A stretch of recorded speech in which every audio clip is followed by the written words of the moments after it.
రైతులందరికీ నమస్కారం. తెలుగు రాష్ట్రాల్లోని రైతులందరూ కూడా నార్లు పోసుకొని నాట్లు వేయడానికైతే సిద్ధమవుతున్నారు. ఇక దమ్ములో ఎరువులు, అదేవిధంగా రెండో దఫా ఎరువులతో పాటు మొదటి 30 రోజుల్లో కలుపు నివారణ, అదేవిధంగా ముగి పురుగు, ఆకు చుట్టు పురుగు, గొట్టం రోగం, ఇంకా తెగుళ్ళ సమస్యలు కూడా అధికంగా వస్తుంటాయి. అదే విధంగా అధిక పిలకల కోసం వేయాల్సిన గుళికలు కూడా రెండో దఫాలో వేసుకుంటే మనకి అధిక పిలకలు వస్తాయి. ఇలా మొదటి 30 రోజుల్లో రైతులు ఎటువంటి చర్యలు పాటిస్తే అధిక పిలకలు వచ్చి మంచి దిగుబడులు అయితే సాధించవచ్చు.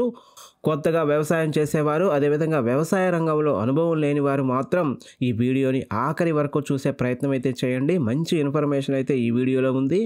ఇక నాట్లు వేయడానికి ముందు దమ్ములో వేసే ఎరువుల గురించి చిన్న కన్ఫ్యూషన్ అయితే ఉంటుంది. దమ్ములో వేసుకోవాలా, లేకపోతే నాట్లు వేసిన 8 నుంచి 10 రోజుల్లో వేసుకుంటే మంచి ఫలితాలు వస్తాయా అనే డౌట్స్ అయితే ఉంటుంటాయి. మనం దమ్ములో ప్రధానంగా వేసుకునే భాస్వరం ఎరువు అనేది నిశ్చలంగా ఉంటుందండి. మీరు దమ్ములో వేసిన, నాట్లు వేసిన తర్వాత 10 రోజుల తర్వాత వేసినా కూడా ఎటువంటి ఇబ్బంది అయితే లేదు. అది నిశ్చలంగా ఉండే ఎరువు కనుక భూమిలోనే తటస్థంగా ఉంటూ మొక్కకి కావాల్సినప్పుడల్లా అందుతుంది. ఇక పొటాష్ కూడా కొంతవరకు డిఏపి స్వభావం కలిగి నిశ్చల స్థితిలోనే ఉంటుంది. యూరియా మాత్రం ఇలా తటస్థ స్వభావం కలిగి ఉండదు. అది భూమిలో కొద్ది రోజుల వరకే మొక్కకు అందుతూ ఉంటుంది. కనుక ఈ భాస్వరం ఎరువుతో పాటు యూరియా కూడా కలిపి వేసుకోవాలనుకుంటే నాట్లు వేసిన వారం రోజుల తర్వాతే మనం వేసుకుంటే యూరియా మొక్కలకి బాగా పడుతుంది. అలాగో నాట్లు వేసిన వారం రోజుల వరకు మొక్క కుదురుకోదు కనుక నాట్లు వేసుకున్న తర్వాతే మొదటి దఫా ఎరువులు వేసుకుంటే మొక్కకి బాగా అందుతుంది. ఈ మొదటి దఫాలో ఎటువంటి డౌటు లేకుండా కేవలం డిఏపి ఎరువుని మాత్రమే అందించండి. ఎందుకంటే డిఏపిలో మొక్కకు కావాల్సిన అత్యధిక శాతంలో భాస్వరం ఎరువు అందుతుంది. ఈ చిన్న వయసు ఉన్న మొక్కకి భాస్వరం ఎరువు అత్యంత అవసరం. మొక్క యొక్క వేరు వ్యవస్థ అభివృద్ధి చెందాలంటే భాస్వరం ఎరువు తప్పనిసరిగా ఉండాలి. వేరు వ్యవస్థ ఎంత అభివృద్ధి చెందితే మనకి పిలకలు కూడా అంత ఎక్కువగా వస్తుంటాయి. కనుక దమ్ములో కానీ, లేకపోతే నాట్లు వేసిన వారం రోజుల తర్వాత వేసే ఎరువుల్లో ఒక డిఏపి కట్టతో పాటు 20 నుంచి 25 కేజీల యూరియా కూడా వేసుకోండి. ఇక నాట్లు వేసిన 2 నుంచి 5 రోజుల్లోపు కలుపు మొలవకోకుండా ముందు జాగ్రత్త చర్యగా ప్రీ ఎమర్జెన్సీ హెర్బిసైడ్స్ అయితే మనం చల్లుకోవాల్సి ఉంటుంది. ఇవి ఇసుకలో కలిపి చల్లుకోవచ్చు, లేకపోతే గుళికల రూపంలో కూడా లభిస్తుంటాయి. ఆ గుళికలను కూడా ఇసుకలో కలిపి చల్లుకోవచ్చు. ఇక ఇసుకలో కలిపి చల్లుకోవడానికి మనకి ప్రెటిలాక్లోరు, బ్యూటాక్లోర్ అనే మందు దొరుకుతుంది. ఇది ఎకరానికి 500 ml 20 కేజీల ఇసుకలో కలిపి పల్చగా నీరు పెట్టుకొని చల్లుకోవాలి. ఆ నీరంతా మడులలోనే ఇంకిపోవాలి. ఈ నీళ్లు ఇంకిపోయే వరకు కొత్త నీళ్ళు అయితే పెట్టకూడదు. ఇక మార్కెట్లో ప్రెటిలాక్లోరు, పెరాక్సిలం కాంబినేషన్లో మనకి కొరియన్ అనే కలుపు మందు కూడా దొరుకుతుంది. నాట్లు వేసిన 2 నుంచి 5 రోజుల్లోపు దీన్ని కూడా 20 కేజీల ఇసుకలో కలిపి చల్లుకుంటే ఇటు పోస్ట్ ఎమర్జెన్సీ, అదేవిధంగా ప్రీ ఎమర్జెన్సీ హెర్బిసైడ్గా పనిచేస్తుంది. ఇక 2 నుంచి 5 రోజుల దశలో మనం కలుపు నివారణకు గుళికలు కూడా చల్లుకోవచ్చు. ఎకరానికి 4 కేజీల గుళికలు అయితే సరిపోతాయి. ఇక కంపెనీల విషయానికి వస్తే యూరోస్, అదేవిధంగా ల్యాండాక్స్ పవర్ గుళికలు అయితే చాలా బాగా పనిచేస్తుంటాయి. ఇవి కూడా పల్చగా నీరు పెట్టి ఇసుకలో కానీ, యూరియాతో కానీ కలిపి చల్లుకున్న 10 నుంచి 15 రోజుల వరకు ప్రధాన పొలంలో వరి మొక్కలతో పాటు పోటీ పడకుండా కలుపు పెరగకోకుండా ఉంటుంది.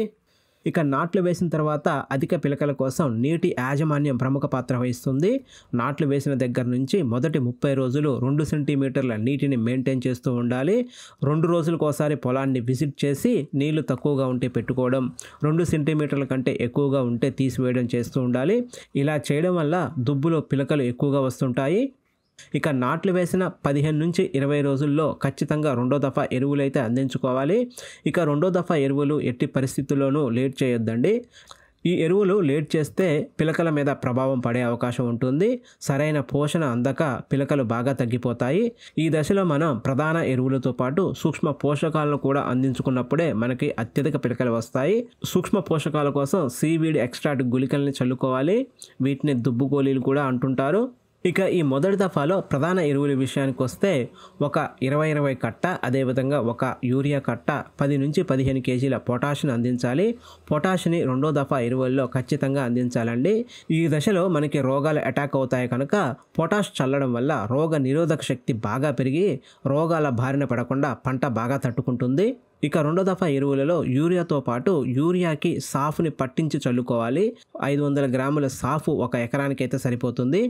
ఇక ఈ సాఫ్లో కొద్ది మేరకు సూక్ష్మ పోషకాలు ఉంటాయి, జింకు కూడా ఉంటుంది. జింకు లోప సమస్యలు తలెత్తకోకుండా ముందు జాగ్రత్త చర్యగా సాఫ్ చల్లుకుంటే ఇటు తెగుళ్ళ బారిన పడకోకుండా, అదేవిధంగా అటు జింకు లోప సమస్యలు రాకుండా ఉంటాయి. ఇక సరిగ్గా నీటిని మెయింటైన్ చేయకపోయినా ఆ తర్వాత రెండో దఫా ఎరువులు వేసిన తర్వాత కలుపు సమస్య అధికంగా ఉంటుంది. 2 నుంచి 3 ఆకుల దశలోనే ఈ కలుపును నివారించుకోవాలి. ఇక కూలీలు దొరికితే కూలీల చేతనో లేకపోతే కలుపు మందులు పిచికారీ చేసి ఖచ్చితంగా ఈ కలుపునైతే వేరువేయాలి. ఇక కలుపును నివారించడానికి మార్కెట్లో చాలా రకాల మందులైతే దొరుకుతున్నాయి. వాటిలో టాప్ 3 కలుపు మందుల గురించి ఇక్కడ మాట్లాడుకుందాం. ముందుగా మనకి కౌన్సిల్ యాక్టివ్ కలుపు మందు అయితే చాలా బాగా పనిచేస్తుందండి. ఎకరానికి 90 గ్రాముల కౌన్సిల్ యాక్టివ్తో పాటు దీని కాంబినేషన్ అయిన మనకి నామినీ గోల్డ్ కూడా ఒక 100 ml కలిపి పిచికారీ చేసుకుంటే అన్ని రకాల కలుపులు, తుంగజాతి, గడ్డి జాతి, వెడల్పాకులు అన్ని రకాల కలుపులు అయితే మనకి సమర్థవంతంగా నివారించబడతాయి. ఇక కలుపు మందు పిచికారీ చేసే రోజు మడులలో నీటిని మొత్తం తీసివేయాలి. కలుపు మందు చల్లిన 2 నుంచి 3 రోజుల తర్వాత మడుల నిండా నీరు పెట్టుకోవాలి. ఇక కలుపు చనిపోయే వరకు ఈ నీటిని మెయింటైన్ చేస్తూ ఉండాలండి. మడులలో నీరు ఉన్నప్పుడే కలుపు బాగా చనిపోతుంది. ఇక మరో కలుపు మందైన వివాయా కూడా కలుపుని సమర్థవంతంగా నివారిస్తుంది. ఎకరానికి 800 ml వివాయా కలుపు మందుతో పాటు దీని కాంబినేషన్ నామినీ గోల్డ్ 100 ml కలిపి పిచికారీ చేసుకోవచ్చు. ఇక మరో కలుపు మందైన కోరమండల్ వారి ఆఫీసర్ కూడా బాగా పనిచేస్తుంది. ఇది ఒక 60 గ్రాములు ఎకరానికి సరిపోతుంది. ఇంకా మనకి అసట్టు అదేవిధంగా బసాగ్రాన్ అనే కలుపు మందులు కూడా బాగా పనిచేస్తున్నాయి. వాటిని కూడా పిచికారీ చేసుకున్న కలుపు సమర్థవంతంగా నివారించబడుతుంది. ఇక ఈ రెండో దఫా ఎరువులు అందించిన తర్వాత 5 రోజుల్లోపు మనం అయితే పురుగు మందు పిచికారీ చేసుకోవాలి. లేకపోతే కాండం తొలిచే పురుగు, ఆకు చుట్టు పురుగు, గొట్టం రోగం వంటి సమస్యలు అయితే తలెత్తుతాయి. ఇక వీటిని నివారించడానికి మనం గుళికలు కానీ లేకపోతే స్ప్రేయింగ్ కానీ ఒకసారి చేసుకోవాలండి. ఇక గుళికల విషయానికి వస్తే కార్బోఫ్యూరాన్ 3G గుళికలు అయితే 10 కేజీలు ఎకరానికి సరిపోతాయి. ఇక కాటాఫ్ హైడ్రాక్లోరైడ్ గుళికలు అయితే ఎకరానికి 8 కేజీల గుళికలు అయితే సరిపోతాయి. ఇక క్లోరాంత్రనిప్రోల్ గుళికలు అయితే మనకి ఎకరానికి 4 కేజీలు అయితే సరిపోతాయండి. వీటిలో మీ ప్రాంతాల్లో దొరికే ఏవైనా ఒక రకం గుళికలని యూరియాలో కానీ లేకపోతే ఇసుకలో కానీ పల్చగా నీరు పెట్టుకొని మాత్రమే చల్లుకోవాలి. ఈ నీరంతా మడిలో ఇంకిపోయే వరకు కొత్త నీరు అయితే పెట్టుకోకూడదు. అప్పుడే మనకి గుళికలు బాగా పనిచేస్తాయి. ఒకవేళ స్ప్రేయింగ్ ద్వారా ఈ రోగాలను నివారించాలనుకుంటే మనకి కోరాజన్, ఇందులో క్లోరాంత్రినిప్రోల్ అనే మిశ్రమం అయితే లభిస్తుంది. ఇది ఒక 60 ml ఎకరానికి అయితే సరిపోతుంది. ఇక కాటాఫ్ హైడ్రాక్లోరైడ్ మందు కూడా దీన్ని కెల్డాన్ అంటారు. ఇది కూడా ఒక 500 గ్రాములు ఎకరానికి పిచికారీ చేసుకుంటే అన్ని రకాల రోగాలు, పురుగులు కూడా నివారించబడతాయి. వీడియో చూస్తున్నంతసేపు ఎక్కడైనా ఈ వీడియో ఉపయోగపడింది అనిపిస్తే ఖచ్చితంగా వీడియోని లైక్ చేయండి. వ్యవసాయ రంగానికి సంబంధించిన మరింత సమాచారం కోసం మన ఛానల్ అయితే సబ్స్క్రైబ్ చేసుకోండి. ఇక దమ్ములో ఎరువులు కానించి రెండో దఫా ఎరువులు, ఆ తర్వాత కలుపు నివారణ చర్యలు, మరోపక్క మొగి పురుగు, ఆకు చుట్టు పురుగు, అదేవిధంగా గొట్టం రోగం ఇలాంటి రోగాలకు మందులు పిచికారీ, అదేవిధంగా తెగుళ్ళు రాకోకుండా రెండో దఫా ఎరువులు సాఫ్ కూడా కలిపి పిచికారీ చేసుకున్నాం. మరోపక్క 20 నుంచి 25 రోజుల దశలో వచ్చే కలుపును కూడా నివారించుకోవడానికి మనమైతే మందులు పిచికారీ చేసుకున్నాం.